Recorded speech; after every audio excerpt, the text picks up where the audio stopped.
everybody, welcome back to my YouTube channel. Welcome back to my YouTube channel. Oyindi Fuluperani Mashapa. Mwanayana wa Muvenda. And if you're here for the first time, welcome. If you're a returning subscriber, a veteran in this channel, welcome back for yet another exciting episode of Risk Money and Insurance. And so today we are on to a very interesting topic. So if you haven't subscribed, please hit the subscribe button below and don't forget to hit the notification bell so that you get notified whenever I post a new video, which will be every Thursday at 7 p.m. So what we're talking about today is actually how I reduced my grocery bill or my grocery plus takeout bill to less than 1,500 a month, right? And ideally, I would have actually, loved to push it further to like less than 1,000. But of course, I still need to be comfortable, eat, what I want to eat, whenever I want to eat it, and just sort of like enjoy the money by eating food, right? But what I've realized is that food prices are crazy. Talk about crazy, food prices are literally at the roof. Let's not even forget about petrol prices, right?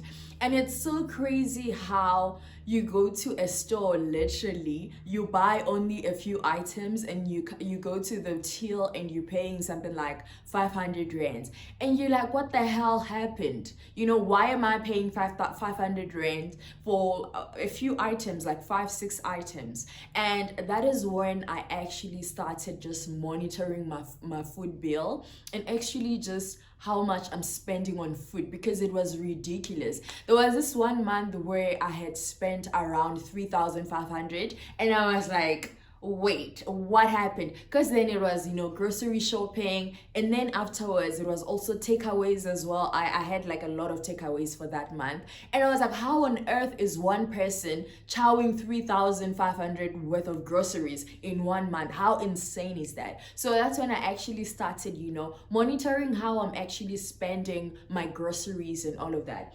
And so I have written down 10 things, like in a nutshell. These are like the 10 things that I sort of did to a point where even now, like, I'm so proud of myself because I'm literally consistently keeping that bill below 1,500. And at this point, it's also a thing of I rarely do takeaways, and the reason why I got to that point was because I actually deleted my McD app. I also deleted my Uber Eats. So whenever I think of actually takeouts and all of that, I need to also think, well, how am I actually gonna order? I need to download the app and all of that. And I usually talk myself out of that before even getting to, the app store and downloading stuff. So here are like 10 things that I did, which I believe you'll also find useful if you actually just like try them out.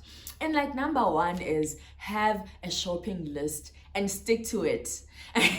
Like, it's so important. If I open my notes right now, like the notes on my phone, it's mainly grocery shopping stuff, because I know that if I just go walk into a store, I'm gonna see fruits that I like. I'll definitely see a chocolate or ice cream. I'm gonna see snacks that I'm just like, okay, snacks are not bad. And if you go there like thinking you're gonna buy one item, if for example, you are running out of toiletries and you go right to just buy toiletries, you'll be surprised how in your shopping bag you will actually have other items that you didn't really plan to actually buy, or other items that you're adding on, right, to stuff that you already have or you've already bought. So have a grocery list. Like, make sure that whatever is in your bucket is actually what is in your list. And I know it's hard because you get there, you're like, oh my gosh, you start seeing all those things. And it was so funny how, I think it was in an article that I read where someone was saying,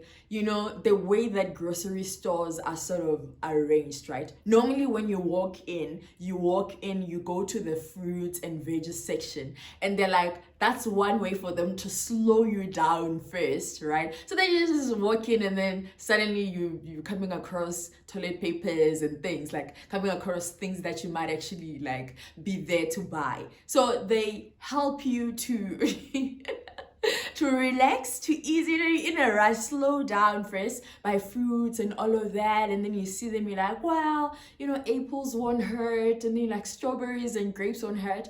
But if they're not in a shopping list, leave them alone. Leave them alone. And I know it's hard because I'm also, I have this thing with ice cream. I love ice cream. And so going to stores, I literally talk myself out of buying ice cream. So definitely have a shopping list and actually stick to it. And number two, right, check food prices. This is one thing that I've actually realized, which is also another reason why I don't really do online shopping anymore. Okay, not really. I don't really do online shopping for like mainly like two reasons, right? Because normally there's really like a variety in terms of the different brands. They'll just put like their own house brand, which might actually be more expensive than another brand, which is one thing I figured. So check those food prices, because sometimes you will pick up milk. Normally I know that I love low fat milk, right? And this is just because when we were growing up, that's like the milk that we used to drink, right? My mom loved low fat, so even now I feel like full cream it's kind of like a weird type of milk. So even when you go to the aisles and all of that, you see that there'll be different brands, right?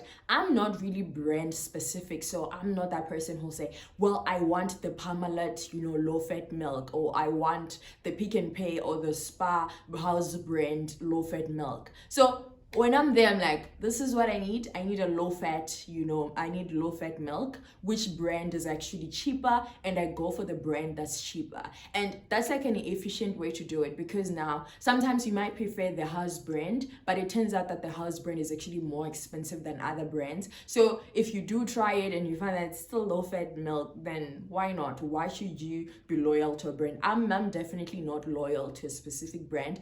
As long as it's cheaper, I'm good. And then number three, right? Opt for grocery, like a grocery or monthly grocery shopping. That's number three, right? When I moved, because I was sharing with someone, and then I moved to my own apartment. And when I first started, I thought, let me do like weekly grocery shopping, right?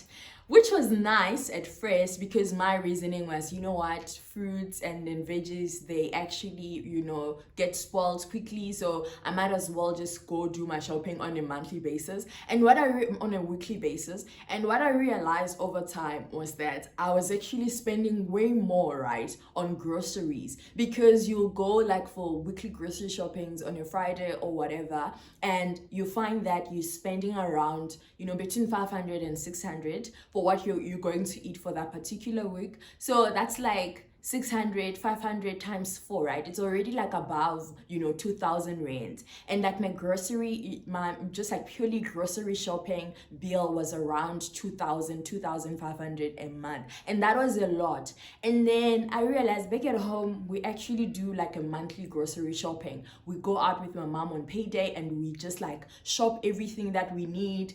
Every time we always have a shopping list, and we shop what we need. And so I realized, okay, let me actually try to implement the same thing. So right now I have my own grocery list, and I write down everything that I want to buy. So normally it's sort of a thing of, okay, this is what I don't have, what I need, or this is what's running out, which I'm sure I'll need in the next coming weeks. And so do that as well, write those things down, and then go do that shopping. And I know like fruits won't last you for the whole month, right? Because you can't really like buy too much unless if you can like freeze them. I know with like grapes, you can freeze grapes, strawberries, you can freeze them, so you can sort of buy those in bulk and then come back and freeze them. But things like apples and stuff, you can't really like freeze them and then eat them, right? It's just weird.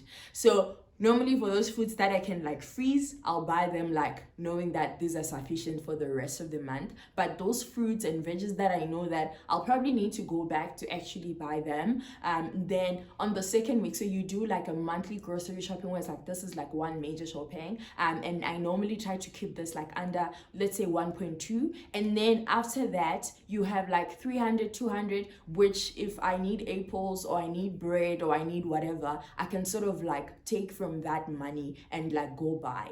Unlike me just going to a store without a list and buying a whole bunch of things, some of the things you don't even eat. And this is what I realized. There was a time where I had spaghetti, I had like those round shaped macaronis, I had different types, and I was just each and every time when I go grocery shopping, I'll come back with like a new packet of macaroni, and I was just like, I'm not even eating these, why am I buying them like all the time, whereas I still have a lot. So it also helps you to use what you have currently before you go buy like new stuff.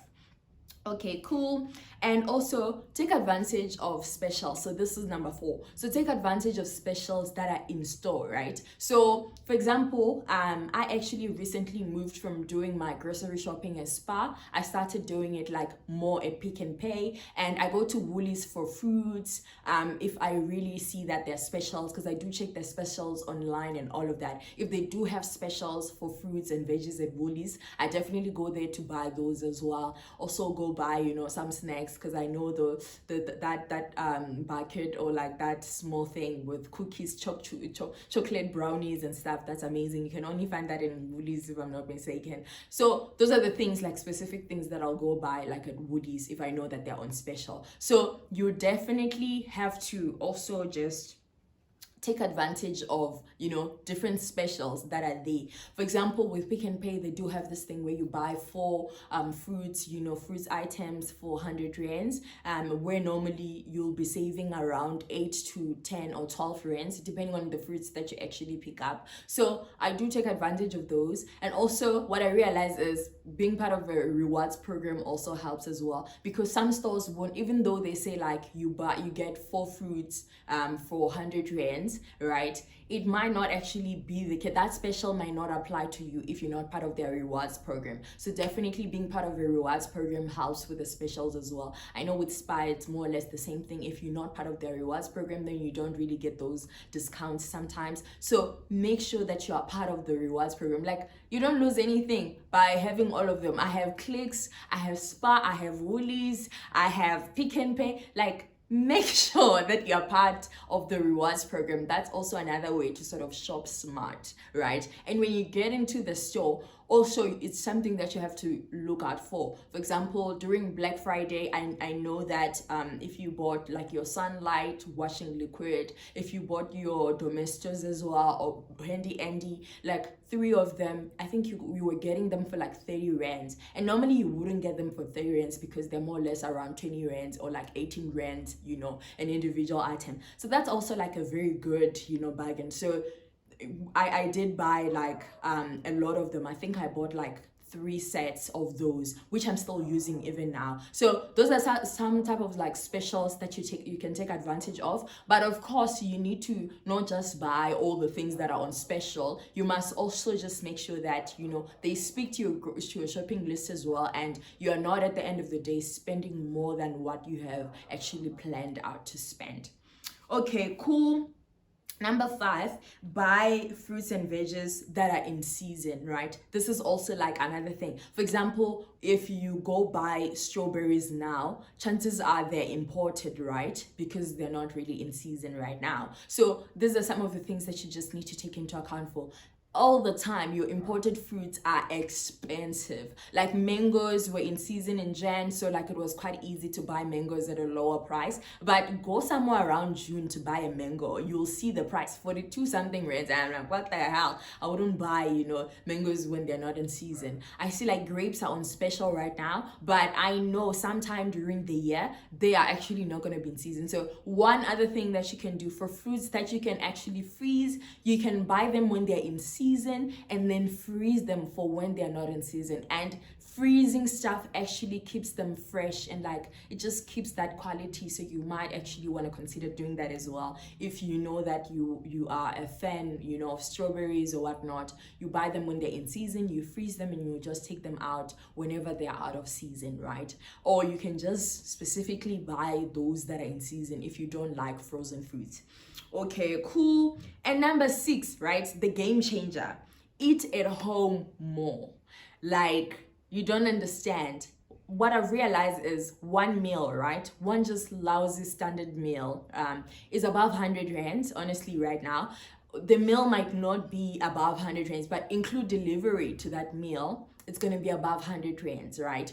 And most of the time when I ordered like Uber Eats and stuff, I normally go for seafood, I normally go for sushi, and I know definitely that, you know, that meal that I'm going to buy, it's going to be around 200. And with the 200 rands, you can, if you're buying food, like if you're buying groceries with 200 rands, you can actually make meals for the rest of the week, for a whole week, versus you ordering one meal which you chow that same time and it's gone and like it's done, you know. So what I've realized is takeouts are expensive, and normally they're not even a healthier option, right? If you're buying healthy takeouts, those are even more expensive. So there are recipes online, and this is also something that I do. If I'm trying out a new recipe, or I feel like there's something that I want to try out, I go online and say, okay, pasta dishes, simple pasta dishes, and I look at them and I look at, you know, what is it that is required, and then when I will include those ingredients when I do my grocery shopping. Like if I want to know how to cook like a lamb shank or whatever, then I check for recipes online. That's like one way to keep your homemade meals like interesting. You can Google almost anything these days, like any meal, any dish, you can Google it. So take advantage of such, because if you don't, I'm telling you, your bill will be up the roof. So another thing, 7, buy your meat, not like within the grocery store, but buy it at a butchery. And the butchery that's like closest to where I stay is Roots, right? So I go to Roots and I buy my vos, and I also buy like, you know, chicken as well. And I also buy beef as well. Beef is expensive, honestly. Beef, lamb, oh, those two are expensive if you go to like a normal grocery store. But if you go to a butchery, you're able to get those like at a lower price, right? And so that's what I try to do. Get them, you know, at a butchery rather than me actually buying them from a store, because those prices are ridiculous. Like it's insane. So rather do that. And number 8, have a meal plan, right? Or do like your meal preps as well. So normally when I cook, it's food that I'll eat in the next 2 to 3 days, and then I cook again. So that's like sort of how I do things, unless if I'm feeling like really in the mood and, you know, in the kitchen mood, and then I just want to spend more time in the kitchen, then I can do like meal press for the whole week. But normally what I do, I try not to have like the same meal to eat over the next 5 days. That gets boring for me personally. So normally I'll say, okay, cool, we might actually have potatoes with something on the side, meat and veggies on the side, have rice and meat on the side and whatever, put them in the freezer for like the later days in the week, or like put them, you know, in the fridge for the ones that I'll eat in the next coming days. So that's sort of how you can sort of keep your diet and your food interesting, because it's normally a lot.